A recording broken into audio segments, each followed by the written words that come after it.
নিয়ত করেন প্রত্যেকে আজকের প্রশিক্ষণের পর যার যার পরিবারের গোসল দেওয়ার সময় আপনারা প্রত্যেকে উপস্থিত থাকবেন, ওরকম একটা ভেতরে নিয়ত করে ফেলেন। মনে রাখবেন, আপনার বাবার গোসল, আপনার ভাইয়ের গোসল মৃত্যু পরবর্তী, আপনার আপনজনের গোসল আপনি দেওয়ার চাইতে উত্তমভাবে আর কেউ দিবে না, এটা আপনাকে বিশ্বাস করতে হবে।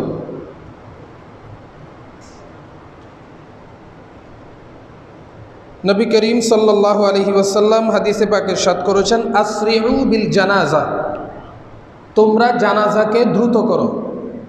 মানুষ মারা গেলে জানাজা দ্রুত করো।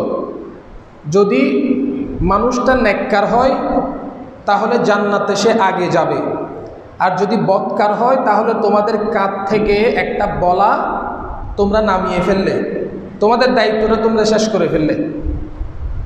তো সেজন্য মানুষ মারা যাওয়ার পরে তার গোসলটা, তার কাফন পরানোটা যত দ্রুত হবে, জানাজা দিতে তত সহজ হবে, শর্টকাট হবে। এজন্য আমি দেখানোর চেষ্টা করব, একটা মানুষ মারা যাওয়ার পর থেকে, শুধু কাফন পরানোর গোসল দেওয়া না, মারা যাওয়ার পর থেকে আমরা কি করব। মারা যাওয়ার আগে তো আপনাদেরকে বলেছিলাম, যখন একটা মানুষ অসুস্থ হয়ে সাকারাতে পড়ে যাবে, তাকে কালমার তার পাশে বসে সূরা ইয়াসিন তেলাওয়াত করতে হবে। এটা হলো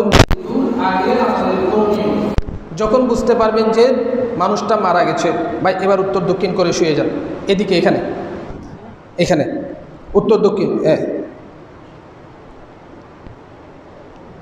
চোখ খোলা রাখেন, মুখ খোলা রাখেন। এবার দুইটা ছেলে এদিকে আসো, দুইজন।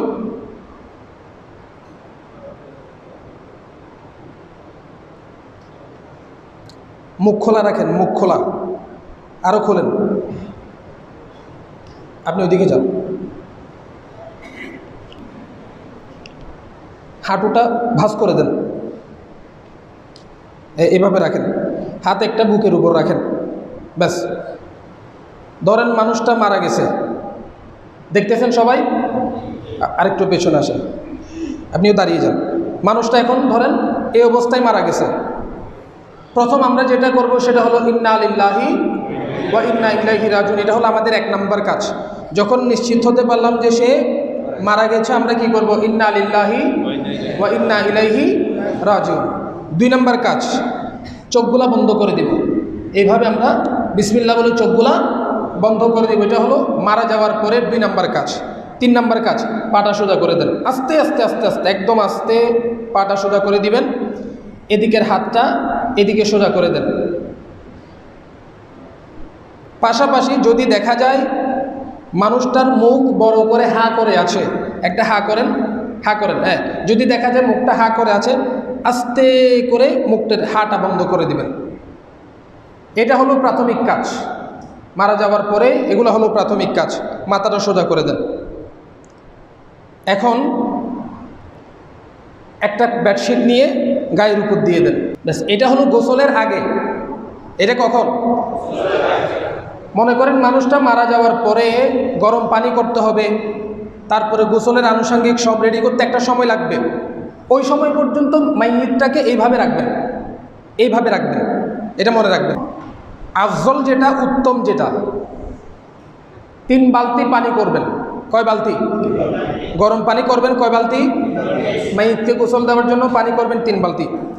একটাতে সাধারণ গরম পানি, কুসুম গরম পানি সাধারণ, আরেকটাতে বরই পাতা মিশ্রিত গরম পানি। কি পাতা? আরেকটাতে কাফুর মিশ্রিত, কাফুর। গরম পানিতে কাফুর দিবেন, কাফুর মিশ্রিত গরম পানি। এখন অনেকে বরই পাতাকে, লাগবে না, এখন অনেকে বরই পাতাকে পুরো দিয়ে দেয়। বরই পাতা কীভাবে দিবেন? বরই পাতা দিবেন প্রয়োজনে ব্লেন্ডারে ব্লেন্ড করে পিষে বরই পাতা পানিতে দিবেন, ততক্ষণ সিদ্ধ করবেন যখন পানির থেকে একটা বরই পাতার ফেনা বের হবে, তখন সিদ্ধ করা বন্ধ করবেন। কথা বুঝতে পেরেছেন? পানিকে বরই পাতা ব্লেন্ড করে পিষে প্রয়োজনে পানিতে দিবেন। তারপরে পানি না, নির্দিষ্ট নাই, প্রতি 1 লিটার পানির জন্য 2টা করে দিবেন। 7টা দিতে পারেন, 9টা দিতে পারেন, 11টা দিতে পারেন। প্রতি লিটার পানির জন্য কমপক্ষে 2টা করে বরই পাতা দিবেন। এইভাবে করে বড়ি পাতাগুলো গরম করবেন। 2 বালতি পানি দিয়েও দিতে পারবেন, তবে আফজল হচ্ছে 3 বালতি পানি দেওয়া। দেখেন, মাইয়িতকে গোসলের স্থান থেকে ঘরের ভিতর মারা গেছে, এখন গোসল দিবে তো বাহিরে। এক্ষেত্রে আপনি কিভাবে নিয়ে যাবেন এটা জানার দরকার আছে। কিভাবে নিয়ে যাবেন? অনেকে করে কি, এদিক থেকে দাঁড়ায়, পা দুটোটা ধরে, আবার ওই দিক থেকে ঘাড় ধরে। এটা এটা এটা এভাবে এটা নিয়ম না। মাইয়িতকে নেবেন এই দিক থেকে, আমার কথা বুঝতে পারতেছেন? এই দিক থেকে এবং এই দিক থেকে, সামনের দিক থেকেও না, পেছনের দিক থেকেও না। কথা বুঝতে পেরেছেন? দুনো পাশ থেকে নিতে পারবেন। নিচে দিয়ে এইভাবে করে হাত দিবেন, এভাবে করে হাত দিয়ে তারপর মাইয়িতকে নিয়ে গোসলের জায়গার উপর শোয়াবেন। শুধু একটা প্রশিক্ষণ হিসেবে আপনারা নেবেন না, এটা শুধুই একটা প্রশিক্ষণ নয়। আজ অথবা কাল আমাকে আপনাকে এই জায়গায় এভাবে শুইতে হবে। আপনার গোসলও এটার উপর হবে, আমার গোসলও এটার উপর হবে। আমাদেরকে এটার উপর শুইতে হবে, কাফনে আমাদেরকে মোড়ানো হবে। এই জিনিসটাকে নলেজের ভেতর নিয়ে তারপর পুরো জিনিসটা দেখেন।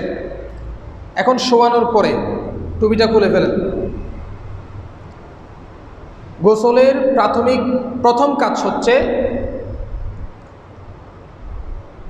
তার পুরুষের সতর হচ্ছে নাভি থেকে হাঁটু পর্যন্ত, নাভি থেকে হাঁটু পর্যন্ত সতর। তার শরীরে যে কাপড়গুলো থাকবে, লুঙ্গি থাকুক, পাজামা থাকুক, গেঞ্জি থাকুক, শার্ট থাকুক, প্রথমে শরীরের উপরে একটা মোটা কাপড় দিবেন। কি কাপড়? মোটা কাপড়। কি কাপড়? মোটা কাপড় দিবেন। আপনারা পাতলা কাপড় দিয়ে যারা গোসল করেন, গোসল করলে পানি যখন ভিজবে শরীর দেখা যায় না? পাতলা কাপড় হলে শরীর দেখা যায়। এমন কাপড় দিবেন যেটাতে পানি দেওয়ার পরেও তার শরীর দেখা যাবে না। এবার সেটা যতটুকুন মোটা হওয়া লাগবে ততটুকুন মোটা দিবেন, যতটুকুন মোটা হওয়া লাগে ততটুকুন মোটা দিবেন। ওইটা নেন, ওটা ভাঁজ আছে, ব্যাস ওইভাবে দেন। এই দেন, আর একটু তুলেন, সিনা বরাবর দেন, ব্যাস। এইটা উভয় পাশে এমনভাবে রাখবেন, একটু পেছনে আসেন, উভয় পাশে এমনভাবে রাখবেন যাতে গোসল দেওয়ার সময় কাত করলে যাতে এটা উপরে উঠে না যায়, যাতে লজ্জাস্থান দেখা না যায়। কথা বুঝতে পেরেছেন? একটা ছোট দিলে যখন কাত করবেন তখন এক পাশ দেখা যাবে, কাপড় উঠে গেলে এটা বড় রাখবেন, পাশ বড় রাখবেন, তাহলে আর কাত করলে শরীর দেখা যাবে না, পেছনের অংশ দেখা যাবে না, সামনের অংশ দেখা যাবে না। এটা হচ্ছে প্রথমে কাপড় দিবেন। কাপড় দেওয়ার পর, একটা মোটা কাপড় দেওয়ার পরে তার শরীরের যেগুলো পোশাক থাকবে সেগুলো খুলে নিয়ে ফেলবেন।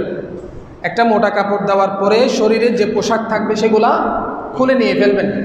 প্রয়োজনে যদি খুলতে না পারেন তাহলে কেটে ফেলবেন, যদি খুলতে না পারেন তাহলে কেচি দিয়ে কেটে নিয়ে ফেলবেন। এটা হলো প্রাথমিক কাজ। এরপরে আসবে গোসল। 2 ধাপে দিবেন। গোসল দিবেন কয় ধাপে? 2 ধাপে। গোসলের প্রাথমিক কাজ, তারপরে মূল গোসল। প্রাথমিক কাজে কি করবেন? মাইয়িতটাকে আলগা করে তোলেন। এবার আলগা করে তোলেন, পেছন থেকে তোলেন। এবার ব্যাস ব্যাস, আরেকটু নিচে, অর্ধ বসার মতো, পুরোপুরি বসানো, অর্ধ বসার মতো করে পেটটা এইভাবে করে হালকা করে মালিশ করে দিবেন 3 বার। কয়বার? 3 বার পেটটা মালিশ করে দিবেন। শোয়া দেন। এবার পেটটা মালিশ করে দেওয়ার পরে গ্লাভস, তামিম গ্লাভস আনছে,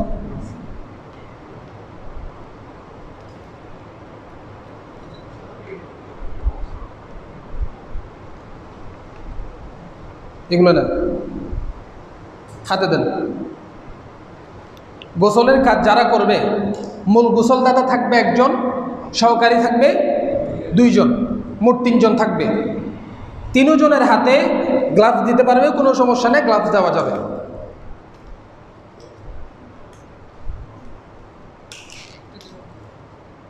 সমস্যা নেই। তাহলে এখন কাজ হচ্ছে, প্রথমে আপনি তো কাপড় দেওয়ার পর কাপড়ের ভেতরে হাত দিয়ে তার কাপড়গুলো খুলবেন। কাপড় খোলার পরে পেটে আলগা করে একটা চাপ দিবেন। চাপ দিয়ে যদি কোনো ময়লা বের হয় অথবা নাও হয়, এর পরবর্তীতে ওই যে একজনে কাপড়ের নিচে হাত দিয়ে, লজ্জাস্থান দেখা যাবে না, লজ্জাস্থান দেখা যাবে না, কাপড়ের নিচে হাত দিয়ে তার পেছন থেকে এবং লজ্জাস্থান থেকে ময়লাগুলো একটা টিস্যু নিয়ে অথবা একটা শুকনো কাপড় নিয়ে ময়লাগুলো মুছে নিয়ে ফেলবে। কথা বুঝতে পেরেছেন? বুঝেন নাই? আলগা করে পেটে চাপ দিবে। এখন পেটে চাপ দিলে পেট থেকে ময়লা বের হবে না? এই ময়লাগুলা কাপড়ের নিচ দিয়ে হাত দিয়ে দেন, কাপড়ের নিচ দিয়ে হাত দেন, হালকা করে কাপড় তোলেন, এগুলো মুছে নিয়ে ফেলবে। বুঝতে পেরেছেন? এই জন্য যদি প্রয়োজন হয় তার পা দুটোটাকে একটু আলগা করে দেওয়া যাবে, পা দুটোটাকে একটু তুলে দিলে আরেকজনের নিতে সহজ হবে। কথা বুঝতে পেরেছেন? যদি পা দুটোটা একটু আলগা করে দেন তাহলে নিতে সহজ হবে। এই হলো প্রাথমিক কাজ। 2 নম্বর কাজ, যেটা মাইয়িতকে আমরা নামাজের জন্য যেভাবে ওযু করি সেভাবে ওযু করাই দিবেন। তবে কুলি করানো যাবে না, নাকের ভেতরে পানি দেওয়া যাবে না। কুলি করানো যাবে না, নাকের ভেতরে পানি দেওয়া যাবে না। কি করবেন? হাতে শুকনো কাপড় নিয়ে কাপড় হালকা ভিজিয়ে আপনি দাঁত খোলেন, এভাবে করে দাঁতগুলো মেজে দিবেন অথবা মুখের ভিতরে আঙ্গুল দিয়ে যদি ময়লা থাকে মুছে নিয়ে ফেলবেন। এরপরে কাপড় দিয়ে মুছে নিয়ে ফেলবেন। এরপরে নাকের ভিতর ময়লা দেখলে আঙ্গুলে কাপড় পেঁচিয়ে নাকের ভেতর নিয়ে ময়লা নিয়ে ফেলবেন। কোনোভাবে নাকের ভেতরে পানি দেওয়া যাবে না। এরপর 2 কানের মধ্যে তোলা ঢুকাই দিবেন। কান দুটোটার ভিতর কি ঢুকাবেন? তোলা, যাতে পানি কানের ভেতরে প্রবেশ না করে তোলা দিবেন। এরপর আসবে উযু করার সময় প্রথমে কি করেন? মুখ ধুত করেন। প্রথমে তো কুলি করেন, কুলির পরে তারপরে কুলির জন্য তো আপনি মাসে করে দিলেন, ভেতরে আঙ্গুল ঢুকিয়ে মাসে করে দিলেন, নাকের ভিতরে আঙ্গুল ঢুকিয়ে মাসে করে দিলেন। এখন প্রথমে উযুর জন্য হাতের কবজি পর্যন্ত ধুয়ে দিবেন। কবজি পর্যন্ত ধোয়ার পরে মুখ ধুয়ে দিবেন 3 বার করে। মুখ ধুয়ে দিবেন, মুখ ধোয়ার পরে হাতের কনুই পর্যন্ত ধুয়ে দিবেন। হাতের কতটুকু? কনুই পর্যন্ত ধুয়ে দিবেন, বাইর করে। এগুলো এইভাবে করে পানি দিয়ে হাতের কনুই পর্যন্ত ধুয়ে দিবেন। এরপর মাথা মাসে করে দিবেন, মাথাটা মাসে করে দেন। মাথাটা দুনো হাতে আলগাস্তে করে কানসহ মাসে করে দিবেন, কানসহ মাসে করে দিবেন। এরপর টাকনু সহ পা ধুয়ে দিবেন। টাকনু সহ কি ধুয়ে দিবেন? পা ধুয়ে দিবেন। তাহলে অজুর কাজ শেষ। এখন আসবে গোসলের কাজ। এখন কিসের কাজ? গোসলের আগে কি করবেন? অজু করাবেন। গোসলের আগে কি করবেন? গোসলের প্রথম কাজ হচ্ছে পেটে হালকা চাপ দিয়ে ময়লা থাকলে বের করে ফেলবেন, ময়লাগুলো মুছে ফেলবেন। এটা প্রথম কাজ। প্রথম কাজ কি? পেটে হালকা চাপ দিবেন। বলেন, পেটে হালকা চাপ দিবেন। অনেকেই পেটে যে চাপটা দেয় সেটা পরবর্তীতেও দেয়, একদম লাস্টেও দেয়। কোনো সমস্যা নাই, প্রথমেও দেওয়া যাবে, লাস্টেও দেওয়া যাবে। প্রথমে দিলে সুবিধা কি? ময়লাগুলো যেগুলো বের হয়ে যাবে গোসলের সময় একেবারে পরিষ্কার হয়ে যাবে। প্রথমে দিলে সুবিধা হচ্ছে এটা। এর পরবর্তীতে নামাজের অজুর মতো অজু করাই দিবেন। খবরদার মনে রাখবেন, মাইয়িতের নখ কাটা যাবে না, মাইয়িতের নখ কাটা যাবে না, দাড়ি ছাঁটা যাবে না, বগলের নিচে লোম থাকুক, অবাঞ্ছিত শরীরের লজ্জাস্থানের লোম থাকুক, সেগুলো পরিষ্কার করা যাবে না। মাথায় চিরুনি ব্যবহার করা যাবে না, দাড়িতে চিরুনি ব্যবহার করা যাবে না, চিরুনি ব্যবহার করা যাবে না। এরপর প্রথমে মাইয়িতকে ডান কাত করে শোয়াবেন। ডান কাত করেন, ডান হাত উপরে, ডান হাত উপরে।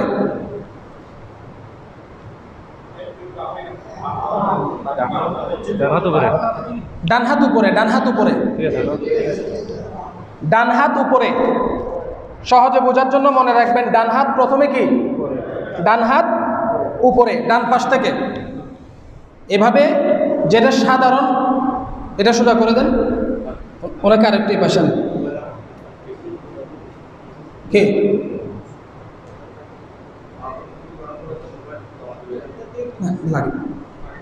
প্রথমে ডান হাতে কি দিবেন? এভাবে এদিক থেকে পানি দিবেন, মগটা দেন।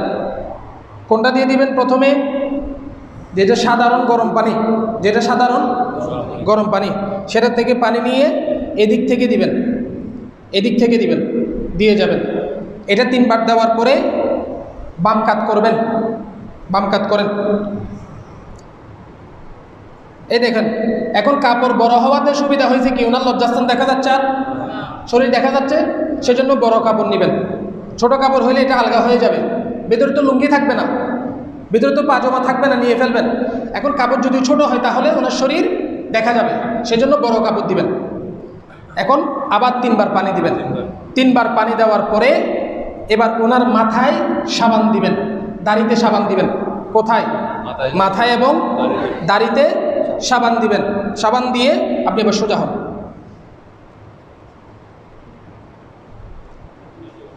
মাথা এবং দাড়িতে সাবান দিয়ে ধুয়ে দিবেন, সাবানের পানি দিয়ে, বরই পাতা মিশ্রিত পানি দিয়ে 3 বার করে ধুয়ে দিবেন। আবার অনুরূপভাবে ডান কাত করে বরই পাতা মিশ্রিত পানি দিয়ে 3 বার করে ধুয়ে দিবেন। রাসূল করিম সাল্লাল্লাহু আলাইহি ওয়াসাল্লাম মাইয়িতকে 1 বার, 3 বার, 5 বার, 7 বার, প্রয়োজনে আরও বেশিবার গোসল দিতে বলেছেন পরিষ্কার হওয়ার জন্য। 3 বার, 5 বার, 7 বার পর্যন্ত মাইয়িতকে গোসল দিতে বলেছেন, মনে রাখবেন। এরপর দ্বিতীয়বারে করবেন কি, প্রথমবার সাধারণ সাদা পানি, দ্বিতীয়বারে বরই পাতার পানি, দ্বিতীয়বারে বরই পাতার পানি। প্রথমে ডান হাত উপরে, কোন হাত? ডান হাত উপরে কাত করেন।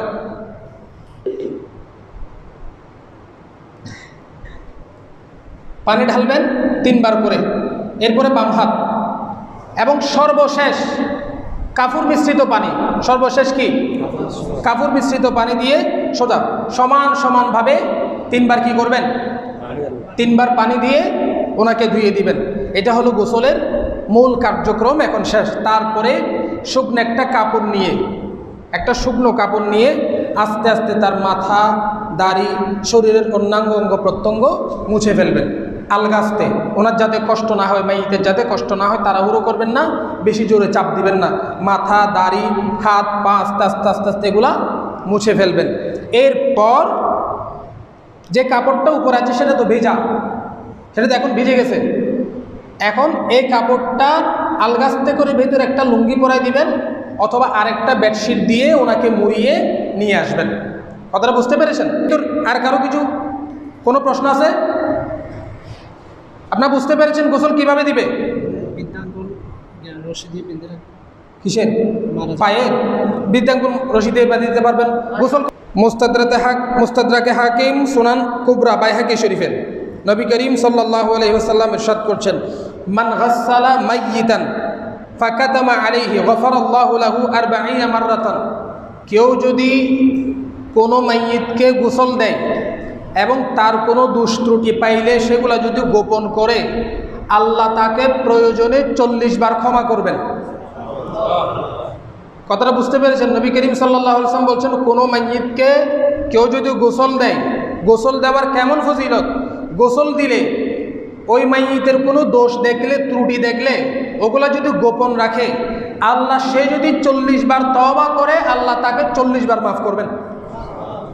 গোসল দেওয়া ফজিলতের কাজ। এখন গোসল দিলে তো মানুষ মারা গেলে তো গোসল করানোর মতো লোকই পাওয়া যায় না, দুষ্কর হয়ে যায়।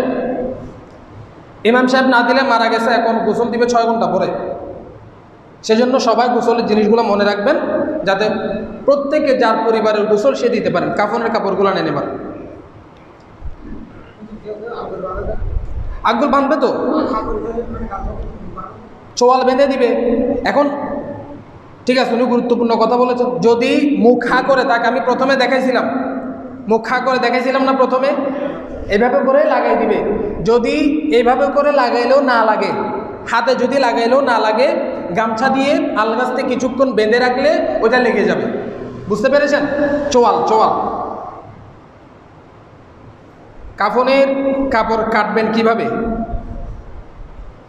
কাফনের কাপড়ের ক্ষেত্রে নবী করিম সাল্লাল্লাহু আলাইহি ওয়াসাল্লাম বলেছেন উত্তম কাপড়ে কাফন দিতে। কি কাপড়ে?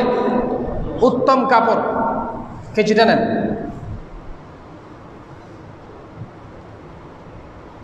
এখন উত্তম কাপড় কীরকম? যেগুলা অতিরিক্ত দামও নয়, অতিরিক্ত সস্তাও নয়, মধ্যম মানের।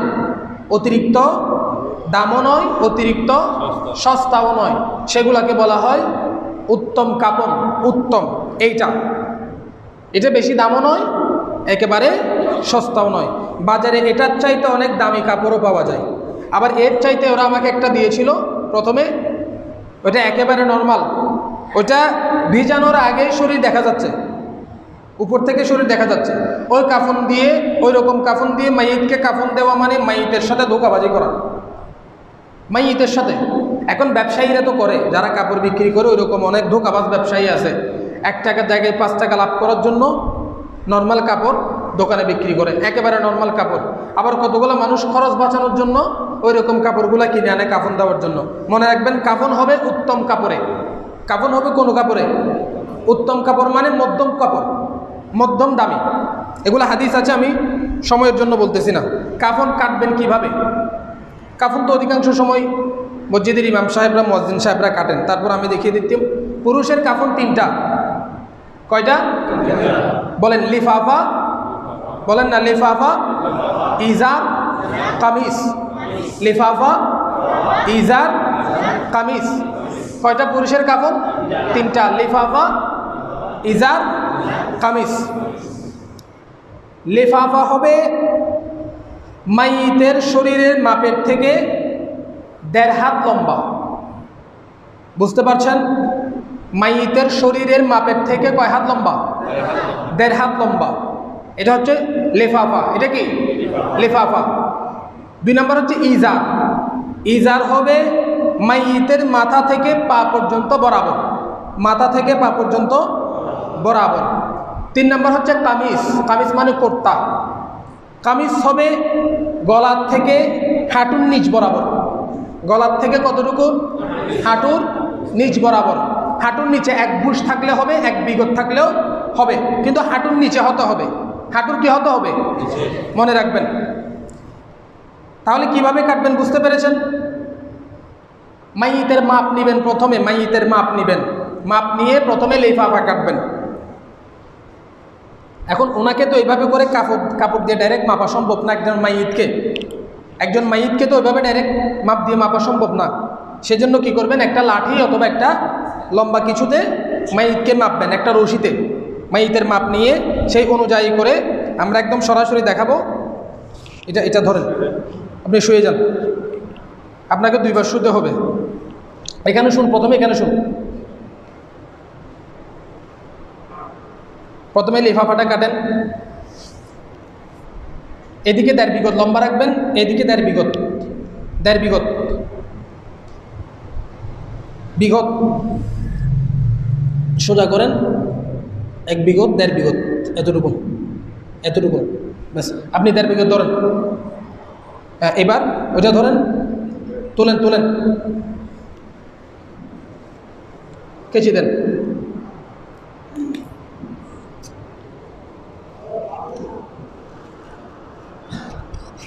ধরেন।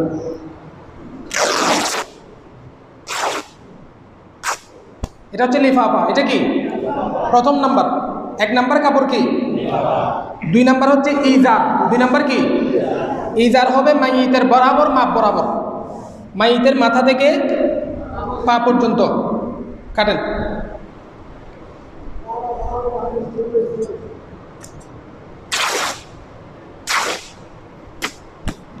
এরপর নিবেন কামিজ। এরপর কি নিবেন? কামিজ। কামিজ হচ্ছে গলা থেকে নিসফ সাক, যেটাকে বলা হয়, হাঁটুর 1 বুশ নিচে গলা। এটার ডাবল নিবেন। এটার কি? ডাবল নিবেন। এটাকে ডাবল করেন, কেচি দেন। আচ্ছা, এটা আমরা কাটলাম না, এখন কাটার প্রয়োজন নাই।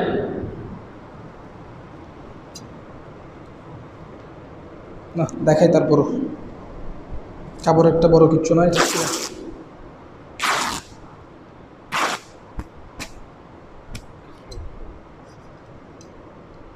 3টা গেল। এরপর এখান থেকে আপনারা সুতা বের করবেন। এখান থেকে কি বের করবেন? সুতা বের করবেন, রশি বের করবেন। 3টা কমপক্ষে, বেশি লাগলে 5টাও নিতে পারবেন। কমে কয়টা? 3টা।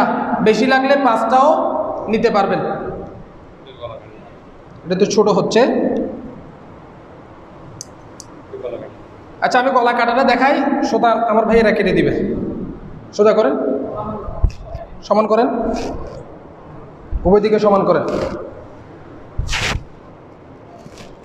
সমান হয় নাই, সমান করেন। বাস দেন, মাঝখানে বাস দেন।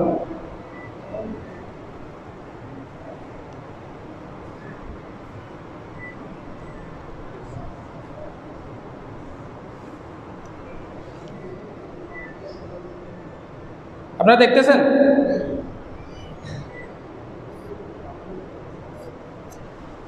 রাখেন। এবার সুতা বাইর করেন, হাড়ি দিবেন, দেখাই না।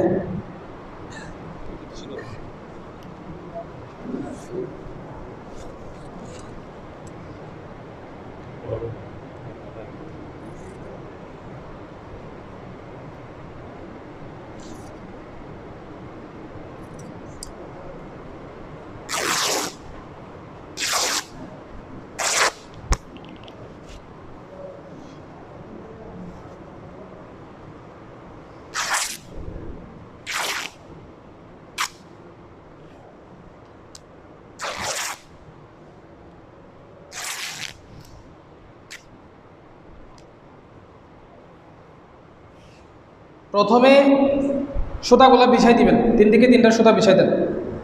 মাইয়িতকে কফিনে তোলার আগে আমি দেখছি বিভিন্ন জায়গায় মাইয়িতকে বারবার কষ্ট দেওয়া হয়, বারবার কষ্ট দেওয়া হয়। সেজন্য আপনারা এদিকে দেন, এদিকে দেন, এদিকে দেন, এটার ভিতরে দেন। হ্যাঁ, ঠিক আছে, পিছনে দেন। ব্যাস, পায়ের নিচে। এখন প্রথমে কোনটা বিছাবেন? কাপড়। প্রথমে কোন কাপড় বিছাবেন? লিফাফা, লিফাফা, লিফাফা নেন, বিছাই দেন, সমান করে বিছাই দেন। দোনো দিক থেকে 1 বিঘত করে বাড়তে রাখবেন, 1.5 বিঘত করে বাড়তে রাখবেন। কাপড় বিছান, উপরে তুলে দেন, উপরে তুলে দেন, উপরে।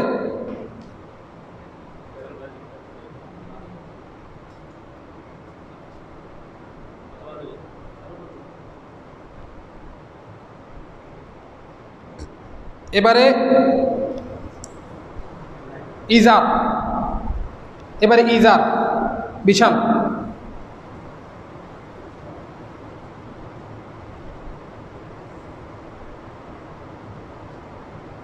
আপনারটা আরেকটু ওইদিকে নিয়ে যান।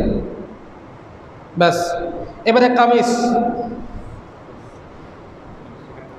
জি না, এই জায়গায় মাইয়িতকে কষ্ট দেওয়া হয়। এই জায়গায় কীরকম করা হয়? কামিজটা ওনাকে এখানে পরায়, আবার টেনে খাটের উপর তোলা হয়, ওখানে গোসলের জায়গায় তোলা হয়। এটা করবেন না, একসাথে সবগুলো হয়ে যাবে। কামিজ এখানে রাখেন না, ডাবল করে না, কামিজ দিবে এইভাবে। এটা ওদিকে দেন, গলা কাটতে হবে, কাটতে আমি দেখাবো। গলার জায়গায় দেন, গলার জায়গায়। এইবার কেচি নেন,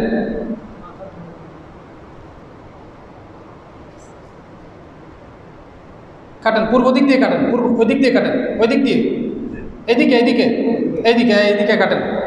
ব্যাস, এবার এদিকে কাটেন, কাটেন। ব্যাস, এবার অল্প করে এদিকে কাটেন। ব্যাস ব্যাস, এত বড় না, ওদিকে কাটেন।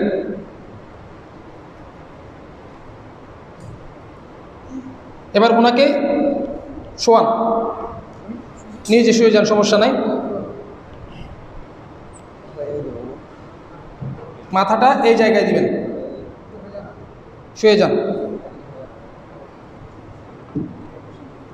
আর একটু সামনে যান, সমস্যা নেই, পা বাইরে থাক, সমস্যা নাই।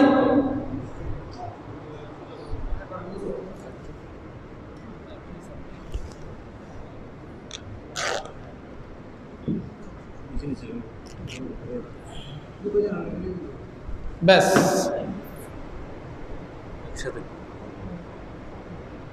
এটা সোজা করেন। এবার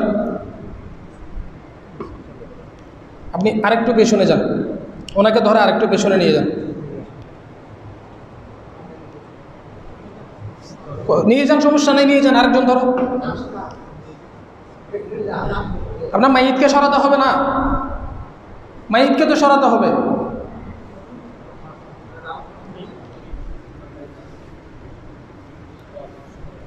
এখন দেখেন এই কাজটা সহজ হয়েছে না? এখন তিনটার উপরে একবারে শোয় দিবেন, তিনটার উপরে একবারে শোয় দিবেন। তারপর প্রথমে বাম পাশ থেকে দিবেন, দেন, এবার এটা দেন। এবার ইজাত তোলেন, পাগুলা সোজা করেন, পা একটার সাথে একটা লাগাই দেন, তোলেন। এবার এটা তোলেন, তোলেন। এবার লেফাফা তোলেন, বাম পাশে আগে তোলেন না,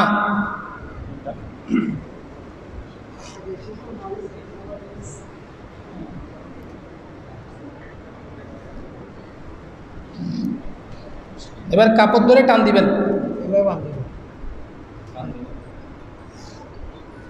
হালকা করে একটা টান দিবেন, টান দাও, ব্যাস। এবার এদিকে বাঁধেন, পেঁচিয়ে বাঁধেন।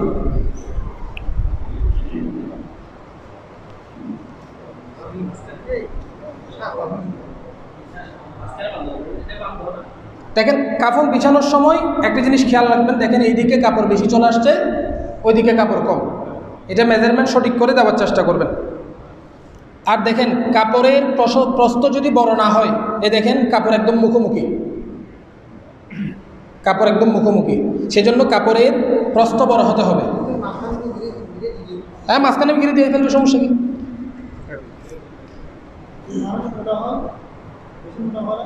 মোটা হলে কাফন বড় লাগবে, আমি সেটাও দেখাচ্ছি। এবার আপনি গিটগুলো দেখান, পেঁচিয়ে দেখান।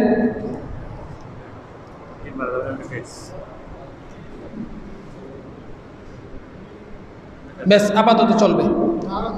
এবার মোটা হলে কি করবে সেটা আমি দেখাচ্ছি।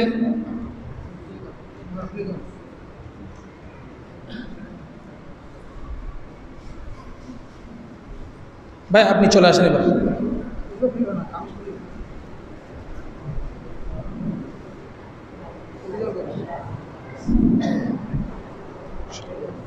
মোটা হলে কি করবেন, কাপড় দুটোটা নিয়ে ফেলেন, এটা সরাই ফেলেন, এবার এটা সরাই ফেলেন, লিফাফা দেন।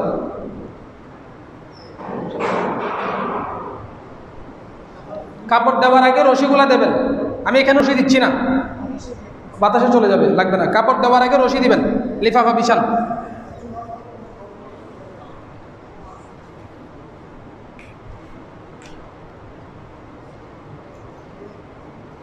যদি মানুষ মোটা হয়, কাপড় যদি চিকন হয়, কাপড়ে যদি দুনো পাশ না আসে, এদিকে দেন, এভাবে চড়াচড়ি করে দিবেন।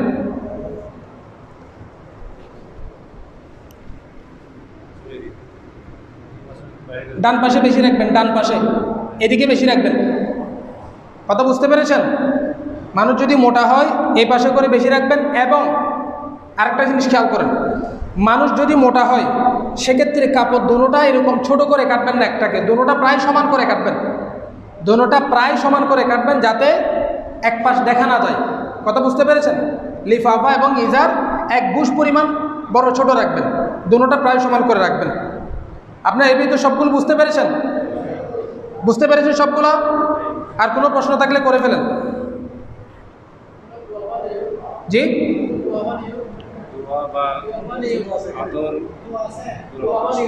কাফন পরানোর সময়, কাফন পরানোর সময় ওইরকম কোনো দোয়া নাই। আপনারা যেটা পারেন সেটা পড়বেন।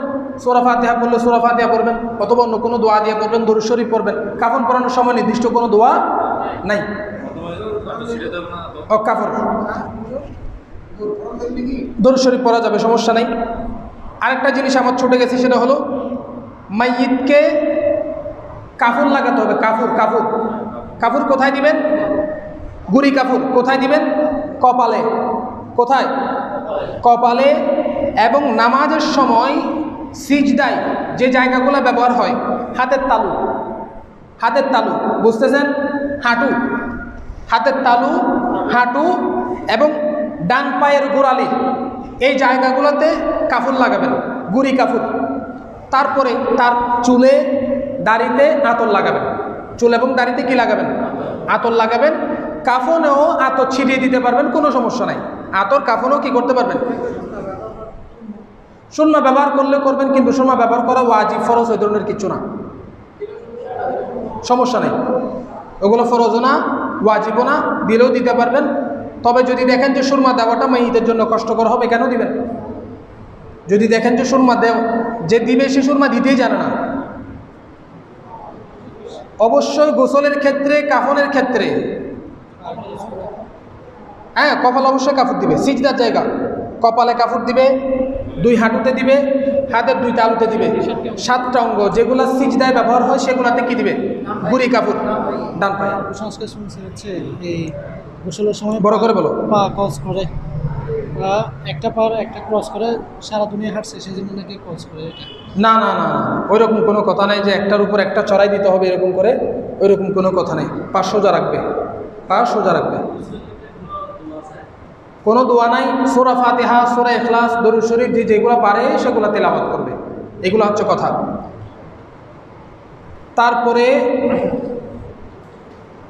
গোসল গেছে, কাফন পরানো গেছে, এরপর যত দ্রুত পারা যায় ব্যবস্থা করতে হবে মাইয়িতের জানাজাটা আদায় করে যেন তাড়াতাড়ি দাফন করানো যায়, তাড়াতাড়ি যেন দাফন দেওয়ানো যায়। দাফনের ক্ষেত্রে কিছু বিষয় আছে। ময়িত বের হওয়ার সময় ময়িত বের হওয়ার একটা নিয়ম আছে।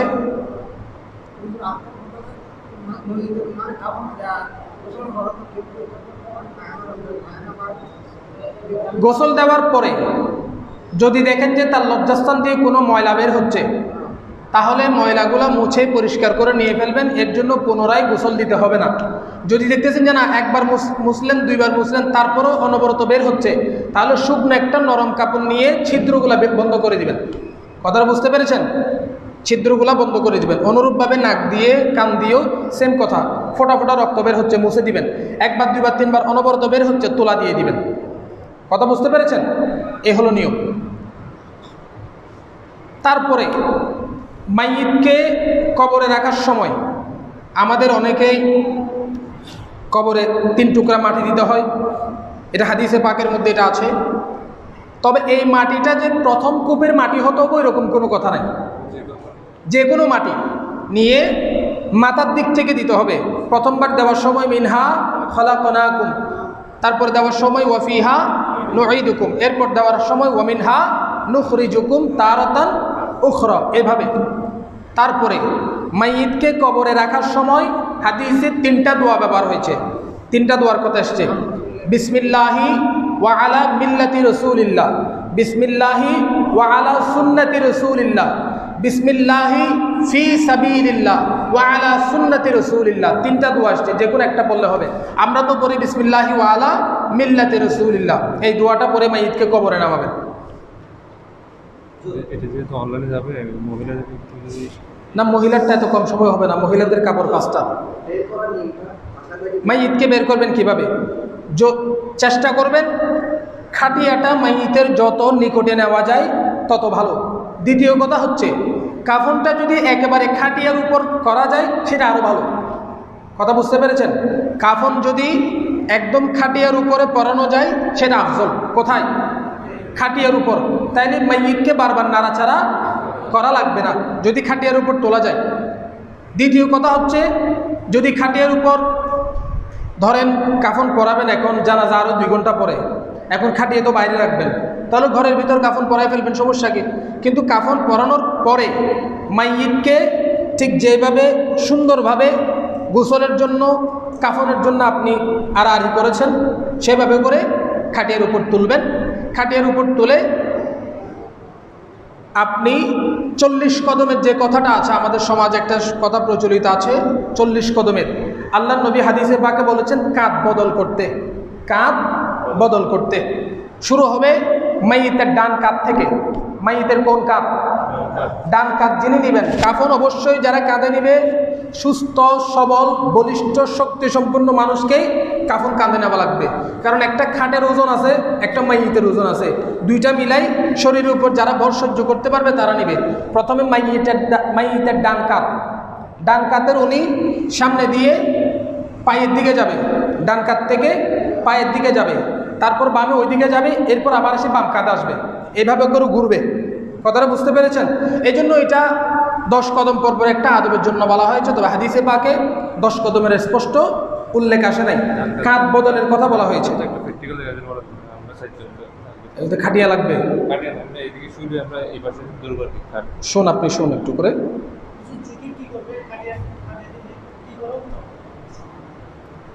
তারপর বলতে এই পাশটা এই পাশ, এটা হচ্ছে ডান কাত। প্রথমে ডান কাত এদিক থেকে যিনি নেবেন উনি পরিবর্তন করে এই পাশে আসবেন, অর্থাৎ ওই পাশের জন এদিকে চলে আসবে, এই পাশের জন এদিকে চলে আসবে, ঘুরে ঠিক ডান পাশের মানুষটা আবার বাম পাশে চলে যাবে। এভাবে এটা হচ্ছে কাত পরিবর্তন। এভাবে কাত পরিবর্তন করাটা সুন্নত, রাসূল করিম সাল্লাল্লাহু আলাইহি ওয়াসাল্লামের হাদিস থেকে এটার প্রমাণ আছে। খাটের ভিতর বাইরে এগুলো এরকম কোনো ধরা বাঁধা নাই। মাথাকে ভিতরে থাকবে না বাইরে থাকবে কার মাথা? ডান কাঁধে নিবে, ডান কাঁধে। আমি আপনাকে বললাম তো, সবাই জানতে খাটিয়া তুলবে কোন কাঁধে? খাটিয়া থাকবে, খাটিয়ার পায়া থাকবে ডান কাঁধে। এখন আপনার ডান কাঁধে যদি পায়া থাকে তাহলে মাথা কোথায় থাকবে? মাথা অটোমেটিক ভিতরে থাকবে, এটা তো টানি বাইরে করতে পারবেন না আপনি। ওই রকম কোনো কথা নাই। এগুলো মুখতালাফ বিষয়, এগুলো নিয়ে অনেক আছে, এগুলো অনেক দিন বলবো। এগুলো তো নির্দিষ্ট কোনো ধরা বাঁধা এগুলা যেটা বের করতে সুবিধা হয়, বড় দরজা আছে একসাথে পুরো শরীর বের হচ্ছে, পুরো শরীর বের করে ফেলবে। এতে মাথা বাইর করলে কবিরা গুনাহ হবে, পা বাইর করলে ডান ওরকম মাথাও বের করতে পারবেন, পাও বের করতে পারবেন। এটার কোনো ধরা বাঁধা নির্ধারিত ফরজ ওয়াজিবের কোনো কি নাই, নিয়ম নাই। এটা নির্ভর করবে আপনি ঘরে শুয়াইছেন যে ওইটার একটা সিস্টেম আছে, ঘরে কিভাবে উত্তর দক্ষিণ করে শুয়েছেন, রুম ছোট, এখন ঘুরাইতে গেলে সমস্যা, তাহলে পা যদি আগে থাকে পা বাইর করে ফেলবেন। আপনার মাথা আগে বাইর করতে সুবিধা হলে মাথা আগে বাইর করে ফেলবেন। ওগুলো তো কিনা সুবিধা অনুযায়ী যেটা করে সেটা করবেন।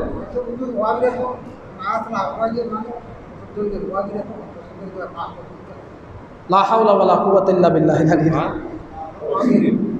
পশ্চিম দিকে পা দিয়ে কোনোদিনও গোসল করানো যাবে না, গোসল করাতে হবে উত্তর দক্ষিণ করে। পশ্চিম দিকে পা দেওয়া জীবিতের জন্য যেমন হারাম, মাইয়িতের জন্য হারাম। পশ্চিম আমাদের কেবলা, কেবলার দিকে পা দেওয়া যাবে না, কেবলার দিকে থুতুও ফেলা যাবে না, না কেবলার দিকে থুতুও ফেলা যাবে না।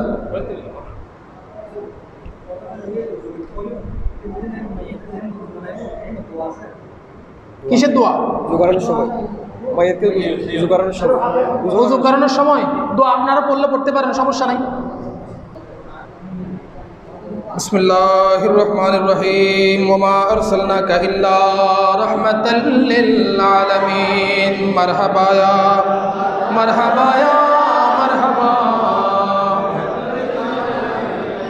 ইয়া নবী সালাম আলাইকা ইয়া রাসূল সালাম আলাইকা ইয়া হাবিব সালাম আলাইকা সালাওয়াতুল্লাহ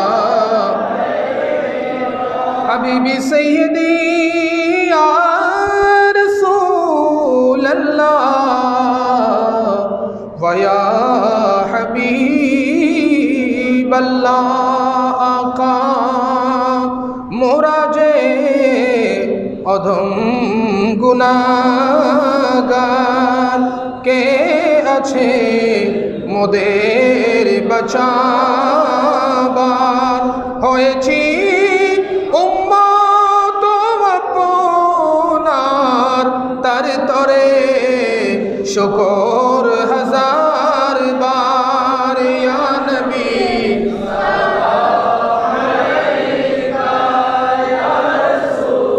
সালাম আলাইকা ইয়া হাবিব সালাম আলাইকা।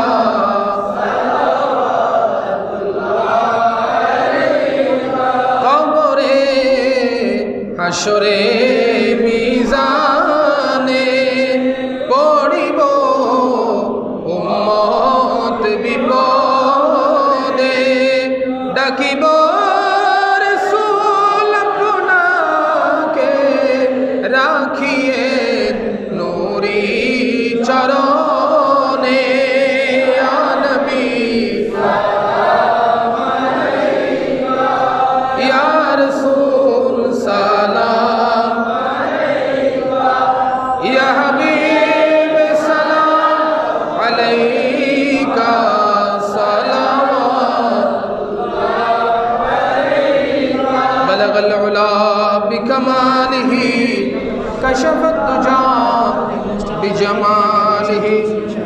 حسنت جميع خصاله صلوا عليه وآله আল্লাহ রাব্বুল আলামিন আমাদের সকলকে যে জিনিসটা আমরা শিখলাম মনে রাখার এবং সঠিকভাবে আমল করার তৌফিক দান করুন।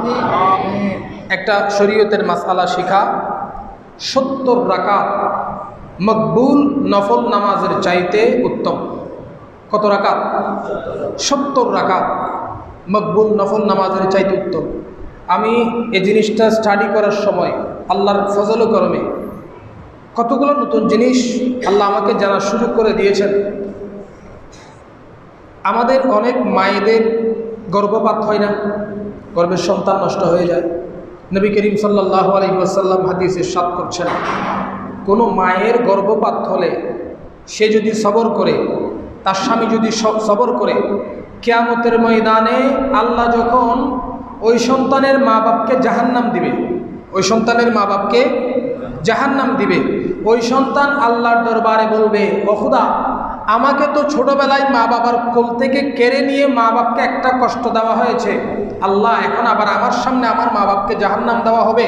তখন আল্লাহ রাব্বুল আলামিন ওই নবজাতক, ওই মাসুম বাচ্চার জন্য আল্লাহ তার মা বাবার জাহান্নামের ফয়সালা পরিবর্তন করে জান্নাত দিবে। এবং হাদিসে এইভাবে বর্ণিত হয়েছে, ওই গর্ভপাতকৃত সন্তানটা মা বাবার নাভির রজ্জু ধরে টেনে টেনে জান্নাতে নিয়ে যাবে, টেনে টেনে জান্নাতে নিয়ে যাবে। তো এইভাবে আমাদের ইসলামী শরীয়তে আমরা মুসলমান হয়েছি, চেষ্টা করবেন যেন নামে মাত্র মুসলমান না থাকি। আজকে একটা জিনিস জানলাম, কালকে আরেকটা জানবো, পরশু আরেকটা জানবো। জানার খাতা বড় করবেন, জ্ঞানের খাতাটা বড় করার চেষ্টা করবেন। পৃথিবীতে দুইটা জিনিসের সবসময় দরকার, একটা হলো উপার্জন, আরেকটা হলো জ্ঞান অর্জন।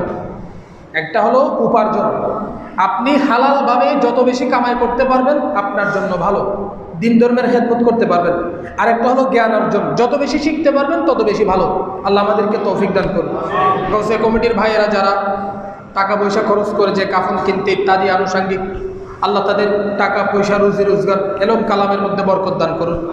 এই যে ছোট ছোট মাসুম বাচ্চারা, আল্লাহ তাদেরকে দ্বীনের সৈনিক হিসেবে কবুল করুন। এই পুরো অনুষ্ঠান থেকে আল্লাহ আমাদেরকে মওতের ডর অর্জন করার, মওতের ব্যাপারে সতর্ক হওয়ার তৌফিক দান করুন। আল্লাহুম্মা আমিন। আলহামদুলিল্লাহি রাব্বিল আলামিন ওয়াসসালাতু ওয়াসসালামু আলা হাবিবিহিল কারীম ওয়া আলিহি ওয়া আসহাবিহি আজমাইন। ইয়া ইলাহাল আলামিন ইয়া আরজুহু हमारे कबूल इस्तजिब हाज़ा दुआई मुस्तफ़ा के वास्ते। मदीना नो देखा तो कुछ भी न देखा, मुहम्मद की रौज़ा है जन्नत की नक्शा। या इलाही अपने ज़ात किबरिया के वास्ते खोल दे दरवाज़ा-ए रहमत गदा के वास्ते। रब्बुल आलमीन আল্লাহ আমাদের জিন্দগির তামাম গুনাহ মাফ করে দাও, আমাদের মা বাবার গুনাহ মাফ করে দাও, আল্লাহ আমাদের ভাই বোনদের গুনাহ মাফ করে দাও, আমাদের পরিবার পরিজন, দাদা দাদি, নানা নানি, শ্বশুর শাশুড়ি, বিশেষ করে আমাদের মুহতারাম উস্তাদদের জিন্দগির গুনাহ হাতে মাফ করে দাও। আল্লাহ আমরা যারা উপস্থিত হয়েছি আমাদের সকলের জিন্দগির তামাম গুনাহ মাফ করে দাও। আল্লাহ আজকের এই অনুষ্ঠান, আজকের এই কর্মশালা, প্রশিক্ষণ, আল্লাহ কাল কিয়ামতের ময়দান আমাদের নাজাতের ওসিলা বানিয়ে দাও। মাওলাই করিম আমাদের মেহেরবান মা বাবার গুনাহ মাফ করে দাও। যাদের মা বাবা কবরস্থ হয়েছে জান্নাত নসিব করো মওলা, যারা দুনিয়ায় বেঁচে আছে হায়াতে তৈয়বা তবিলা নসিব করো মওলা। আমাদেরকে জীবনে একবার হজ্জে বাইতুল্লাহ নসিব করো, জিয়ারতে মদিনা নসিব করো। আল্লাহ আমাদের ভেতরে মওতের ডর পয়দা করে দাও, মওতের ভয় পয়দা করে দাও, জাহান্নামের ভয় পয়দা করে দাও। মওলা আমাদেরকে পাঞ্জেগানা নামাজি বানিয়ে দাও। তোমার প্যারা হাবিবের ওসিলায় আমাদের দোয়া মুনাজাত ফরিয়াদকে কবুল করে নাও। ওয়া সাল্লাল্লাহু তাআলা ওয়া সাল্লামা আলান নবিয়িল আমিন ওয়া আলিহি ওয়া আসহাবিহি ওয়া আহলি বাইতিহি ওয়া যুররিয়াতিহি أجمعين واجعل آخر كلامنا عند سكرات الموت شهادة لا إله إلا الله محمد رسول الله.